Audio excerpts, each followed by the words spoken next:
bersama kami dalam program Selamat Pagi Bengkulu, dan di studio pemirsa alhamdulillah sudah hadir narasumber kita, yaitu Bapak Kepala Dinas Kesehatan Provinsi Bengkulu, Bapak Herwan Antoni. Assalamualaikum Pak. Assalamualaikum, waalaikumsalam warahmatullahi wabarakatuh. Selamat pagi, salam sehat untuk semuanya. Oke, Bapak sehat Pak ya? Alhamdulillah. Alhamdulillah sehat tentunya. Nah Pak, hari ini kan kita mengangkat tema terkait dengan menuju Bengkulu bebas COVID-19. Nah tadi juga Sandra sudah berikan informasi kepada pemirsa di rumah bahwasanya kasus COVID-19 ataupun penyebaran COVID-19 di Bengkulu sudah melandai. Nah ini terkait hal ini Bapak, sebenarnya dengan data yang sudah melandai ini kita harus masih menerapkan protokol kesehatan atau tidak sebenarnya? Ya, jadi kasus kita sekarang ya sejak minggu kedua Agustus ya sampai dengan minggu ke-2 September ini kasus kita melandai ya, dan cenderung stabil ya angka-angkanya, dan angka-angkanya itu di bawah 30 kasus per hari. Ya, bahkan beberapa hari yang lalu itu kasus kita itu 5 kasus hariannya Ya. Itu di seluruh kabupaten kota Pak? Kasus di provinsi. Di provinsi Artinya berdasarkan kasus yang dari kabupaten kota. Ya, kalau kita lihat dengan kasus harian yang kita yang sudah rendah, ya, bahkan kemarin cuma 5 kasus dari 669 sampel, artinya hanya 0,7% ya, positif rate-nya, angka positifnya. Nah, yang selama ini kasus kita itu biasanya di atas 30%. Sekarang rata-rata positif rate kita itu pada angka di bawah 10%. Artinya bahwa kondisi ini ya sangat memberikan harapan besar ya bahwa pada kita bahwa kondisi COVID ini ya terjadi penurunan yang cukup tinggi ya, tetapi kita tetap harus waspada ya, tidak boleh kita lengah, tidak boleh kita euforia yang berlebihan ya, karena pengalaman terjadinya penurunan kasus pada awal tahun ya, dan terjadi peningkatan kasus pada bulan Juni dan Juli ya, puncaknya bulan Juli, itu menunjukkan bahwa pandemi COVID ini kan belum berakhir, sehingga tetap ya protokol kesehatan itu harus betul-betul kita jalankan dan kita disiplin menjalankannya. Jadi samping vaksinasi yang saat ini lagi gencar kita laksanakan ya, dengan kondisi kasus yang rendah ini ya, vaksinasi harus gencar kita laksanakan. Artinya ketika kasus ini terkendali ya, prokes kita jalankan dengan disiplin ya, tidak boleh lengah ya. Mudah-mudahan nanti ya, harapan kita 2022 pandemi ini akan menjadi endemi. Nah ini yang skenario yang disusun oleh pemerintah pusat pada saat ini. Baik. Berarti memang Pak ya, meskipun sudah melandai, sudah menurun, kita tetap menjaga protokol kesehatan Pak ya, tetap menerapkannya. Dan tadi memang dikatakan oleh Pak Kadis, ingat kedisiplinan dan juga kerjasama antara tidak hanya pemerintah tetapi juga warga, seluruh elemen harus juga membantu mendukung proses ini.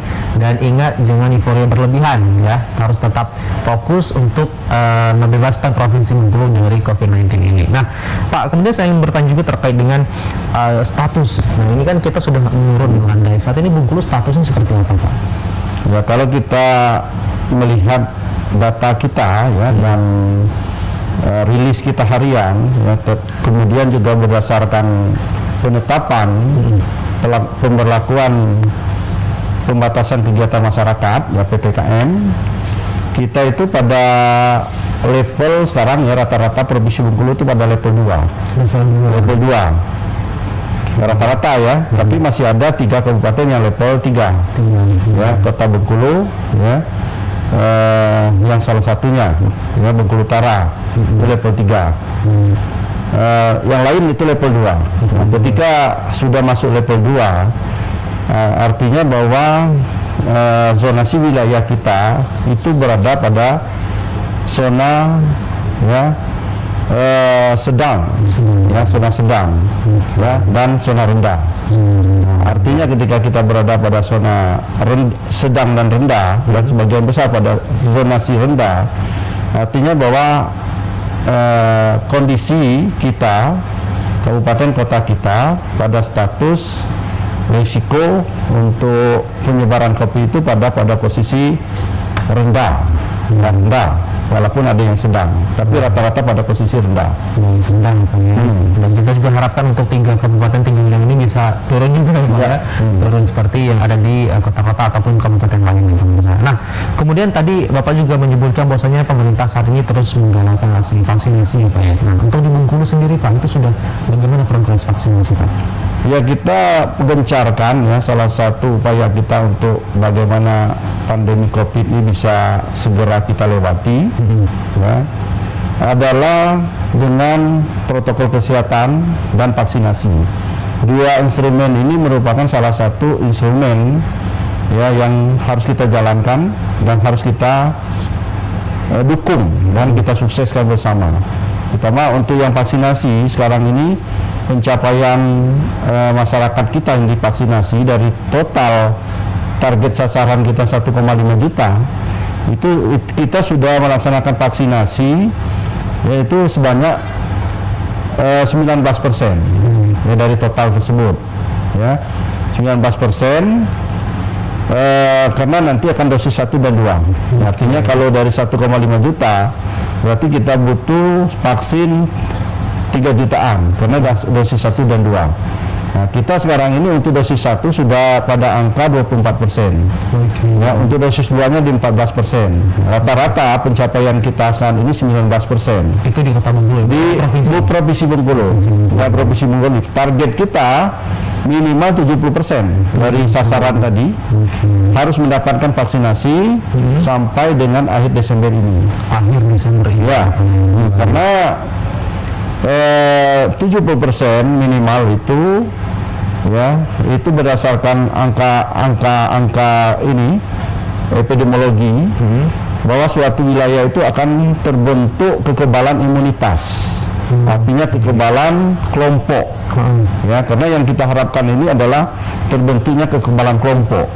Ya, kalau masyarakat kita 70% sudah diberikan kekebalan ya kelompok, ya dengan sendirinya virus ini ya tidak akan terjadi penyebaran lebih lanjut. Kalaupun kita terinfeksi, ya kita tidak sampai ya diobati di rumah sakit. Ya. Efeknya tidak sebesar kalau tidak divaksin. Ya, seperti itu. Baik Pak. Nah, berarti 19% di Provinsi Bengkulu ya Pak ya. Ya. Baik, dan itu total vaksin dosis 1 dan dosis 2. Nah, kita harapkan nanti bagi pemirsa yang belum tentunya untuk bisa segera melakukan vaksinasi ya. Dan ini juga ada informasi nih Pak, bahwasanya Pemprov juga telah mencanangkan vaksinasi untuk remaja ataupun pelajar. Nah, ini sejauh ini Pak bagaimana progres persiapannya untuk dilakukan? Kita sudah melaksanakan ya pencanangan ya, untuk pelajar dan sudah ditindaklanjuti, diikuti oleh Dinkes Kabupaten Kota beserta jajaran pemerintah daerah untuk melaksanakan vaksinasi kepada kelompok pelajar ya, SMP, SMA, ya, madrasah, ya, MTS. Dan ini sudah saat ini lagi pelaksanaan ya pada kelompok-kelompok ini, dan kita harapkan ini kelompok-kelompok ini bisa selesai atau tuntas ya, sampai dengan bulan November harapan kita ya, Oktober ya, itu Oktober sasaran kita itu harus selesai karena kelompok pelajar ini dia sudah tatap muka, artinya sudah masuk ke sekolah, artinya aktivitas pertemuan ya dengan sesama ya, baik dengan sesama pelajar termasuk dengan guru, lingkungan dan sebagainya kan tinggi. Sehingga mereka pada kelompok ini harus diberikan vaksinasi. Target kita itu minimal ya 85%. Pada kelompok ini harus mendapatkan vaksinasi sampai dengan akhir Oktober nanti ya. Nah, kalau kelompok ini dapat kita capai 85%, ya tentu capaian provinsi juga akan terjadi peningkatan. Ya, kalau kelompok ini kelompok yang mudah dijangkau, dia terorganisir, ya, kemudian komorbidnya katakanlah kecil, artinya dia terjadi penyakit-penyakit kronis itu kan kecil. Artinya ketika kelompok ini nanti kita lakukan vaksinasi, dengan sendirinya kecakupan kita akan terjadi peningkatan yang cukup tinggi. Jadi sudah dicanangkan nih Pak ya, dan juga ini sudah direspon baik oleh Dinas Kesehatan di kabupaten dan juga di kota. Nah, kalau terkait dengan jumlah vaksinnya itu berapa banyak disiapkan untuk pelajar dan remaja ini? Ya, vaksin kita ini kan berdasarkan sasaran. Ya, kalau sasaran kita anak pelajar ya usia 12 sampai dengan 17 tahun, ya tentu kelompok ini jumlahnya cukup besar. Ya, kelompok ini cukup besar. Ya, dari data kita itu lebih kurang 200 jiwa atau orang ya. Ya, sehingga kita butuh vaksin ya sebanyak itu. Ya, kalau dia 2 dosis berarti harus dikalikan 2. Ya, artinya 400 dosis, 400.000 dosis yang harus kita siapkan pada kelompok pelajar ini. Berarti ini sesuai dengan data berapa banyak jumlah siswa yang ada di Provinsi Bengkulu, di kabupaten dan juga di kota. Nah, sejauh ini Pak untuk pelaksanaan ini sendiri ini ada kendala nggak Pak? Sudah ditemui belum untuk remaja? Sebenarnya kalau kendala belum ditemukan ya, belum ditemukan. Artinya pelaksanaan selama ini cukup lancar ya. Kemudian pihak sekolah sangat mendukung. Ya, tinggal memang upaya kita bagaimana vaksinasi pada sekolah-sekolah ini ya ini dapat dikerjakan oleh kawan-kawan tenaga vaksinator ya, karena jangkauan pada kelompok anak sekolah ini ya jumlahnya besar. Nah, jumlahnya banyak, tentu memang harus dijadwalkan ya, kemudian harus diselesaikan per sekolah ya. Nah, kemudian kita juga ada kelompok-kelompok lain yang juga harus kita lakukan vaksinasi. Nah, tinggal bagaimana ya, pembagian tim kerjanya, tim vaksinasinya. Nah, ini kita juga berharap nanti tim vaksinasi kita yang ada sekarang ini ya kita bagi. Nah, kemudian bagi ya, kita atur dengan baik ya, kemudian kita perlu juga penambahan tenaga vaksinator ya, karena pada 3 bulan ke depan ya itu jumlah vaksin yang akan kita terima itu akan jauh lebih besar ya, dan target sasaran yang harus kita capai itu kan lebih banyak lagi karena kita baru pencapaian 19%. Ya, mudah-mudahan sampai dengan akhir bulan September ini ya harapan kita sudah pada angka 30-an%. Artinya masih 40% yang harus kita kejar dalam 4 bulan, 3 bulan lagi. Kalau itu hitungan kami, ya 1 bulan itu kita membutuhkan 700 dosis vaksin. Nah, 700 dosis vaksin. Ya, kalau kita ingin mencapai target 70%, ya kita harus melaksanakan vaksinasi 1 hari itu 30.000 seprovinsi. 30.000 seprovinsi. Nah, kalau kita bagi ke 10 kabupaten kota, artinya masing-masing 10 kabupaten kota itu setiap hari harus melakukan penyuntikan yaitu sebanyak 3.000. Nah, tinggal kabupaten kota membagi lagi sesuai dengan fasilitas vaksinasi yang ada, ya sentra-sentra pelayanan yang ada, ya baik yang TNI Polri termasuk paskes-paskes milik pemerintah daerah yang ada, itu harus betul-betul ya diaktifkan setiap hari. Hari Sabtu dan Minggu juga tetap buka. Kemudian harus kejar target harian. Ya, kejar target harian yang betul-betul harus dipenuhi dan tidak bisa hanya sebatas kita menunggu pelayanan. Kita harus banyak lagi kegiatan pelayanan vaksinasi massal ya dengan jangkauan yang jumlahnya lebih besar. Di samping juga menjangkau daerah-daerah yang sulit ya dan daerah-daerah yang padat. Nah, daerah-daerah padat ini metodenya tentu door to door. Ya, daerah-daerah yang sulit tentu metodenya kita mobile. Ya, datang ke sasaran langsung. Ya. Nah, itu juga menjadi apa ya? Instruksi langsung nih pemirsa di rumah ya dari Pak Kadis kita bagi teman-teman para vaksinator di seluruh provinsi Bengkulu untuk tetap semangat, atau juga kalau bisa jemput bola tadi ya Pak. Ya. Langsung mencari masyarakat dan juga yang ingin melaksanakan vaksinasi, tidak hanya menunggu di pelayanan saja. Tadi juga disampaikan oleh Pak Kadis bahwasanya ini pemerintah terutama Dinas Kesehatan terus berusaha semaksimal mungkin. Untuk itu pemirsa, kita sebagai masyarakat tentunya harus mendukung program ini.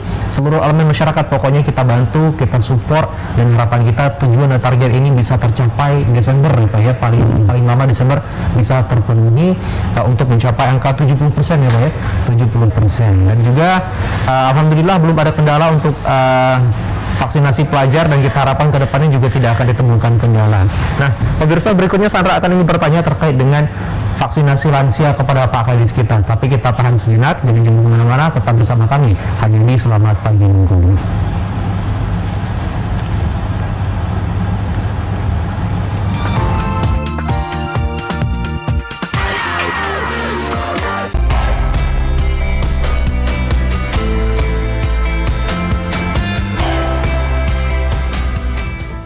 Hadir untuk Anda Perumahan Prima Pedati Estate, rumah subsidi program pemerintah dengan kualitas komersil. Subsidi uang muka dari pemerintah sampai dengan 40 juta rupiah. Promo bulan ini berlaku untuk Anda semua yang PNS, TNI Polri, karyawan swasta maupun Anda wira swasta. DP cukup bayar 1 juta rupiah dan angsuran paling murah di Provinsi Bengkulu, mulai dari 30 ribuan per hari. Dengan luas tanah 121 meter persegi, rumah tipe 36 memiliki fasilitas jalan lingkungan lebar, sudah ada masjid dan lapangan bulu tangkis. Lokasi perumahan sangat strategis, bebas banjir, dekat dengan wisata Sungai Suci, wisata wahana surya, dan 5 menit ke pusat pemerintahan Kota Bengkulu. Alamat Jalan Raya Bengkulu Lais, depan Balai Desa Pasar Pedati Bengkulu Tengah. Informasi lebih lanjut hubungi 0822 816 933 339 atau 0811 7381 999. Ingat, unit terbatas. Ayo miliki segera rumah impian Anda dengan harga terjangkau dan kualitas komersil hanya di Prima Pedati Estate. Ayo miliki segera rumah impian Anda dengan harga terjangkau dan kualitas komersil hanya di Prima Pedati Estate.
Saya Rohidin Marsha, Gubernur Bengkulu, mengingatkan kita semua, jangan memberi, jangan menerima, stop pungli.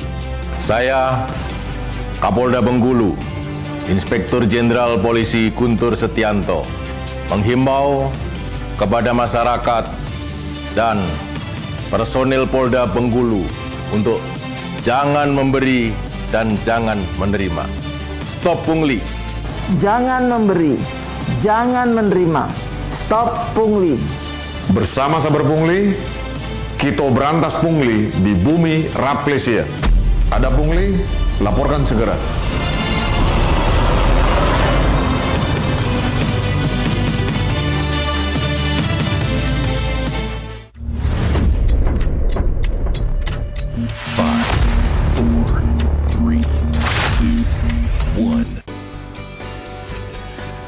Bismillahirrahmanirrahim. Assalamualaikum warahmatullahi wabarakatuh. Saya, Gubernur Bengkulu, Rohidin Marsyah, mengajak kepada semua pemangku kepentingan, khususnya masyarakat Bengkulu dan masyarakat Indonesia, dalam Lomba Desa Wisata Provinsi Bengkulu tahun 2021. Karena desa wisata adalah salah satu kunci penggerak roda perekonomian. Potensi wisata berupa gunung, sawah, danau, jernihnya sungai di pedesaan tentu menunggu kerinduan kita semua.